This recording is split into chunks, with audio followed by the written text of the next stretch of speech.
80 ವರ್ಷ ಪೂರೈಸಿರುವ ಹಾಗೂ ಅದಕ್ಕೂ ಮೇಲ್ಪಟ್ಟ ವಯಸ್ಸನ್ನು ಪೂರ್ಣಗೊಳಿಸಿರುವ ರಾಜ್ಯ ಸರ್ಕಾರಿ ಕುಟುಂಬ ಪಿಂಚಣಿದಾರರಿಗೆ ಹೆಚ್ಚುವರಿ ಕುಟುಂಬ ಪಿಂಚಣಿಯನ್ನು ಮಂಜೂರು ಮಾಡಲು ಪಿಂಚಣಿ ಪಾವತಿ ಆದೇಶದಲ್ಲಿ ಜನ್ಮ ದಿನಾಂಕವು ಲಭ್ಯವಿಲ್ಲದಿದ್ದಲ್ಲಿ ಈ ಕೆಳಕಂಡಂತೆ ಕ್ರಮ ಕೈಗೊಳ್ಳಲು ಆದೇಶಿಸಿದೆ.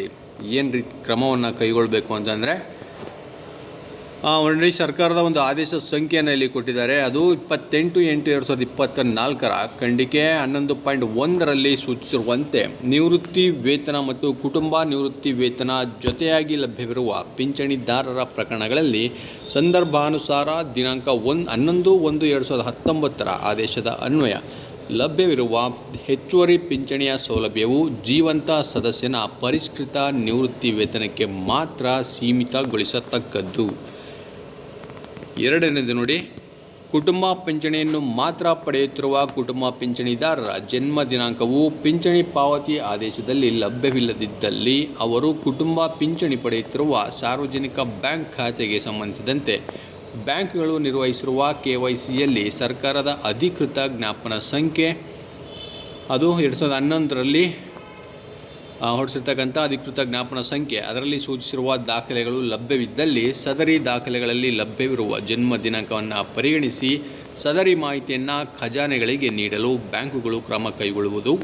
ಖಜಾನೆಗಳು ಖಜಾನೆ 2ರ ಪಿಂಚಣಿ ಡೇಟಾಬೇಸ್ನಲ್ಲಿ ಹಾಗೂ ಖಜಾನೆಗಳ KTC ವಹಿ 45ರಲ್ಲಿ ವಿವರಗಳನ್ನು ದಾಖಲಿಸಿ ಮತ್ತು ದೃಢೀಕರಿಸಿ ಮಾಹಿತಿಯನ್ನು ಮಹಾಲೇಖಪಾಲರಿಗೆ ನೀಡುವುದು. ಈ ಮೇಲ್ಕಂಡ 2ರ ಅವಕಾಶ ಅನ್ವಯವಾಗದ ಪ್ರಕರಣಗಳಿಗೆ ಸಂಬಂಧಿಸಿದಂತೆ ಖಜಾನೆಗಳು ದಿನಾಂಕ 6/1/2011 ಸರ್ಕಾರದ ಅಧಿಕೃತ ಜ್ಞಾಪನದಲ್ಲಿ ಸೂಚಿಸಿರುವ ವಿಧಾನವನ್ನು ಅನುಸರಿಸುವಂತೆ ತಿಳಿಸಿದೆ. ಬಹಳ ದಿನಗಳಿಂದ ಕಾಯ್ತಾ ಇದ್ದಂತಹ ನಿವೃತ್ತಿ ನೌಕರರು ಮತ್ತು ಕುಟುಂಬ ನಿವೃತ್ತಿ ನೌಕರರು ಪಿಂಚಣಿಯನ್ನು ಪಡಿತಾ ಇರ್ತಕ್ಕಂಥವ್ರಿಗೆ, ಅದರಲ್ಲೂ 80 ವರ್ಷ ಮೇಲ್ಪಟ್ಟಂಥ ನಿವೃತ್ತ ನೌಕರರಿಗೆ ಈಗ ನೋಡಿ ಹೆಚ್ಚುವರಿ ವೇತನ ಪಿಂಚಣಿ ಮತ್ತು ಕುಟುಂಬ ಪಿಂಚಣಿಯನ್ನು ನೀಡೋದಕ್ಕಾಗಿ ಅವರ ಡೇಟ್ ಆಫ್ ಬರ್ತನ್ನು ಪರಿಗಣಿಸಲಿಕ್ಕೆ ಈ ಕೆಳಗಿನ ಒಂದಷ್ಟು ಸೂಚನೆಗಳನ್ನು ನೀಡಲಾಗಿದೆ, ಯಾವ ರೀತಿ ಪರಿಗಣಿಸಬೇಕು ಅಂತ.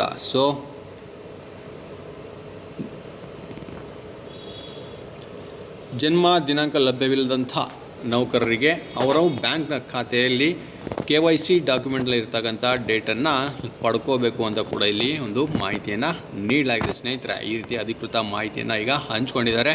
ಸದ್ಯದಲ್ಲಿ ಈಗ ಹೆಚ್ಚುವರಿ ಪಿಂಚಣಿ ಈಗ ಎಲ್ಲ ನಿವೃತ್ತ ನೌಕರರಿಗೆ ಅಂದರೆ 80 ವರ್ಷ ಮೇಲ್ಪಟ್ಟಂತಹ ನೌಕರರಿಗೆ ನೀಡಲಾಗುತ್ತೆ. ಅದಿಷ್ಟು ಇವತ್ತಿನ ಮಾಹಿತಿ ಸ್ನೇಹಿತರೆ. ಇದಿಷ್ಟು